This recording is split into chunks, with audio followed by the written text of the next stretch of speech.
William, bonjour. Actualité donc du 29 mai sur les noms de domaine. On aura comme toutes les semaines une liste des domaines disponibles assez rapidement sur un slide. Ensuite, les événements de la semaine, on parlera de Novi, le nouveau nom de la crypto de Facebook. Donc finalement, c'est plus Libra ni même Colibra, mais c'est Novi. Donc il y a quelques conséquences pour le secteur des noms de domaine. On parlera des domaines expirés parce que on se rend compte qu'il y a un gros coup de froid sur les enchères.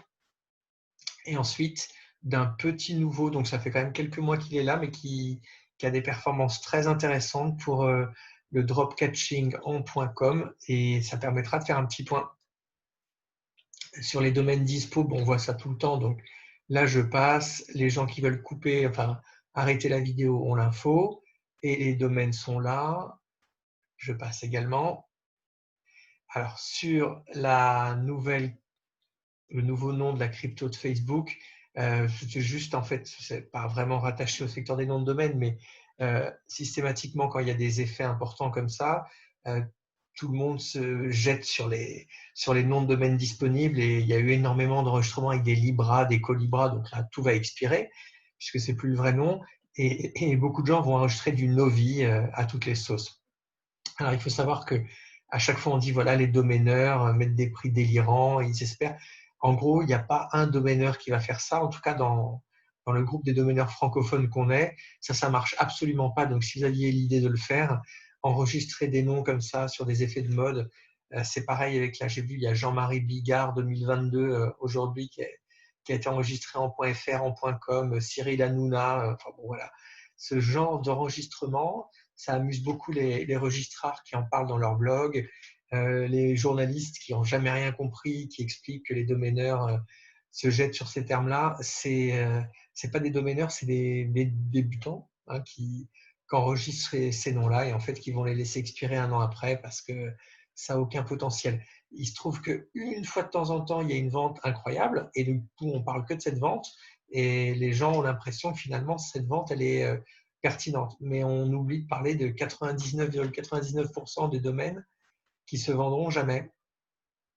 Ensuite, donc le deuxième point que je voulais voir, c'était les enchères de domaines expirés, et ça fait un petit moment que je suis en train de ressentir ça, mais ça a l'air d'être confirmé. Gros coup de froid depuis quelques semaines. Là, si vous regardez, j'ai été voir sur les enchères ouvertes, parce que si vous mettez un backorder, il y a la moitié des plateformes où l'enchère sera réservée uniquement à ceux qui ont mis un backorder, et sur l'autre moitié, tout le monde peut rentrer, et c'est là où forcément les prix sont plus élevés, parce que vous n'êtes pas obligé de vérifier si un domaine va expirer. Vous pouvez juste aller voir les enchères et voir ce qui vous intéresse.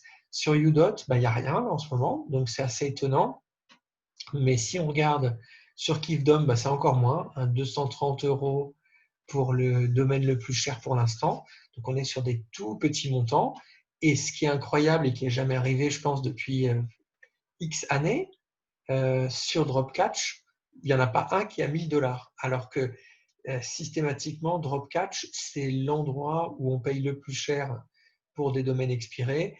Et il suffit, pour ceux qui n'ont pas envie de faire de veille, d'aller à 20h50 tous les soirs, regarder là où il y a des domaines qui sont un peu chers, les domaines qui nous intéressent, et puis de participer à l'enchère lorsqu'il reste que quelques minutes.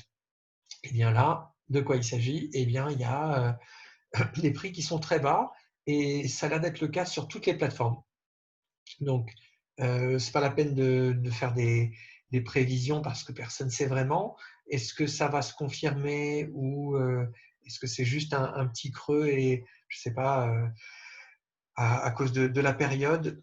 On saura les semaines prochaines. Moi, je pense plutôt que c'est un retour à la raison, parce qu'on avait des prix délirants sur les expirés qui n'existaient pas il y a des années, qui sont venus récemment, qui n'ont pas forcément beaucoup de raison d'être. Donc, à suivre. Ce qui est intéressant, c'est ce dernier point, sav.com ou sav.com, qui arrive sur le secteur de l'enregistrement de noms de domaine. Donc, c'est un registrard, mais surtout du Snap.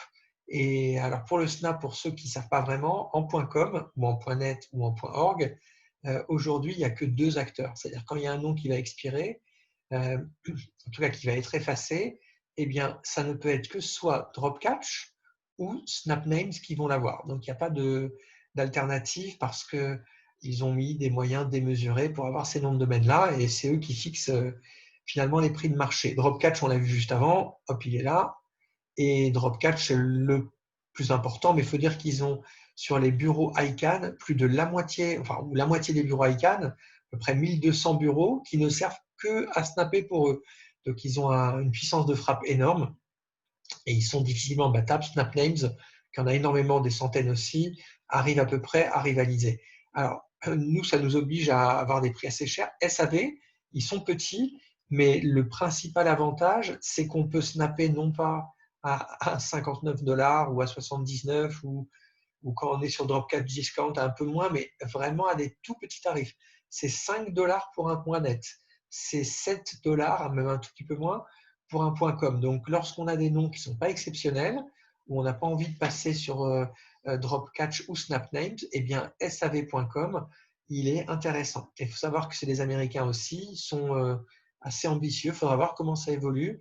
Là, c'est le début. Il y a peut-être un peu de couac, mais les performances que j'ai avec eux sont vraiment intéressantes, surtout qu'on est sur des tout petits prix. 5 $, c'est même pas le prix d'un enregistrement et vous avez des domaines avec des métriques très sympas et un historique sympa. Donc voilà pour l'actualité de la semaine.